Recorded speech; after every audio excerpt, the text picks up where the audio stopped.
Dito sa video ito ay mag-update ako ng mga OLA dito sa list of recorded online lending platform ng SEC na kung saan yung mga na-revoke, suspend, at yung mga may cease and desist order ay nakabalik na po sa kanilang list. Uulitin ko ha, mga na-revoke, cease and desist order at suspended na mga online lending platforms ay nandito na pumuli sa recorded online lending platform ng SEC.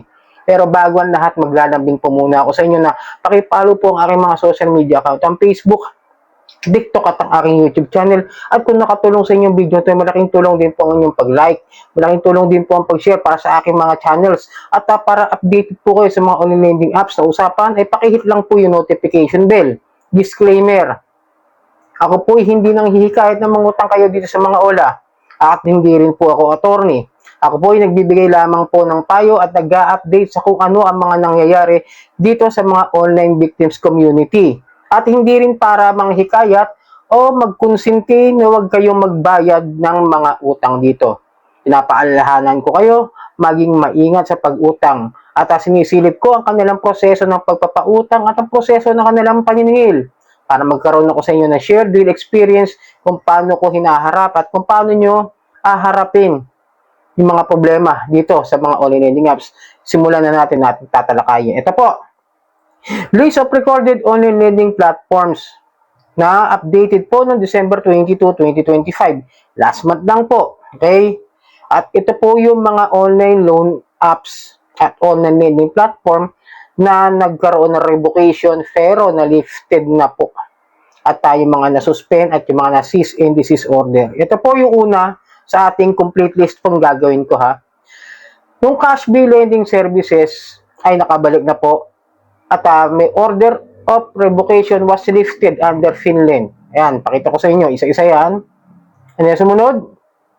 The Copperstone o si Mocha Mocha Quickla, di ba? Ay mga yan, mga magkakapatid na balik na po yan last year pa, ng January 8, 2025. Yan po, lifted na po yan. Pinapakita ko sa inyo ang mga OLA niyan.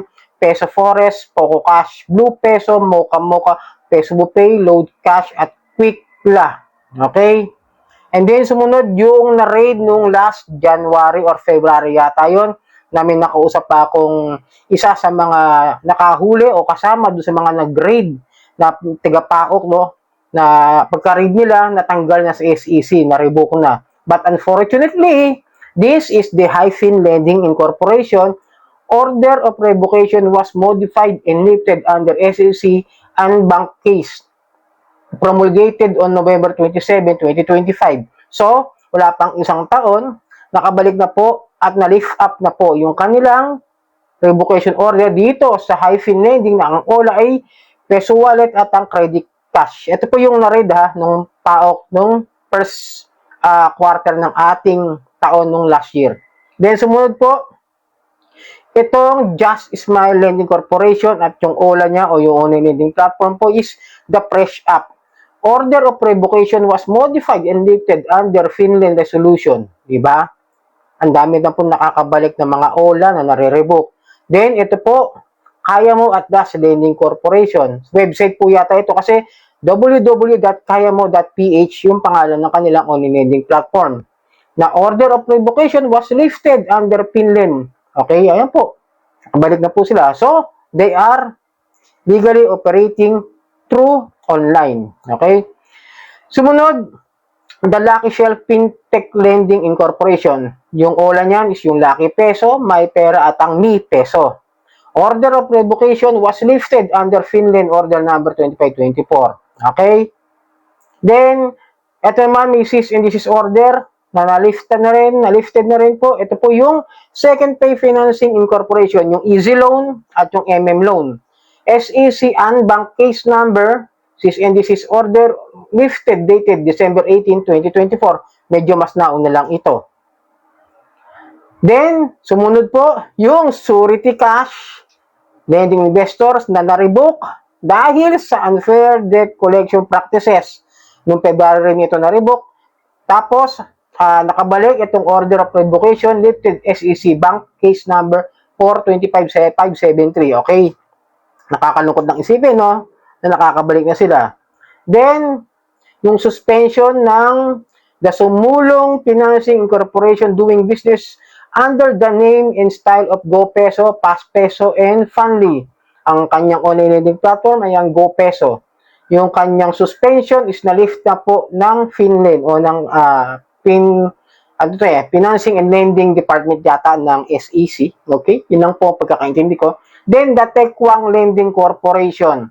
Ito pong Tekwang na to ay ang Olanap Tech Cash. SEC Unbank Case Number 6 and this is order lifted dated December 18 noong 2024. Nas nauna na rin to ng mga nakabalik. Okay?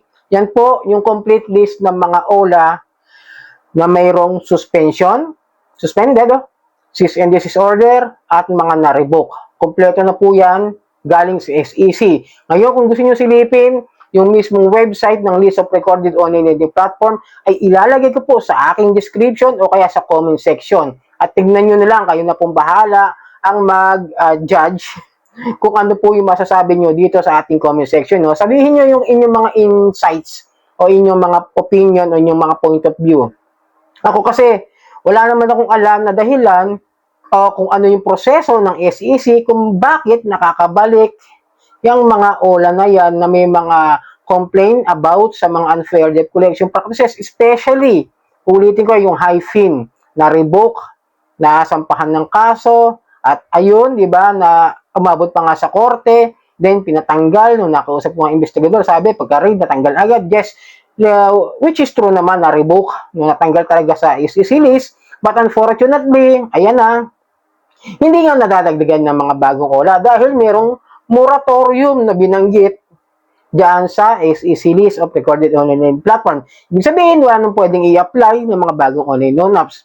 But the problem, the reality, yung mga nare-revoke, mga nasuspende, mga may cease and desist order, may mga delinquent or something like the problem like that. Pero, andyan, yun na lang ang binabalik nila. Kaya hindi na ako magtataka, uulitin ko sa video ito. Kung yung mga na-revoke na OLA, since 2023 ay makakabalik din like the Populous. Kung naalala nyo yon, kung medyo bago kayo, hindi nyo kilala yon. Si Populous Lending, yung mga dating mga OLA na talagang bigla na lang nawala, di ba? Yan. Kakabalik na, hindi na ako magtataka kung pati si Digito this year. Ano ko lang pino-forecast ko lang yung aking makikita in the future. Baka, kasi yun nga mga may complain about sa mga criminal liabilities like the unfair debt collection practices, the harassment, the data privacies, the pagpapadala ng mga kung ano-ano, hindi ba? Lahat yun ipasok sa unfair debt collection practices at lahat halos ay criminal liabilities na isinampa sa korte. Pero, ayan, wala akong masasabihin, di ba? Yun lamang po. Just my point of view na kayo na pong bahala kung ano man po yung inyong nasa insights ng mga nangyayari ngayon dito sa OLA Victims Community. So, sana nakatulong ang video ito. Muli, maglalambing ako sa inyo na pakipollow po ang aking mga social media account ng Facebook, TikTok at ang aking YouTube. Maraming pong salamat sa ulitin.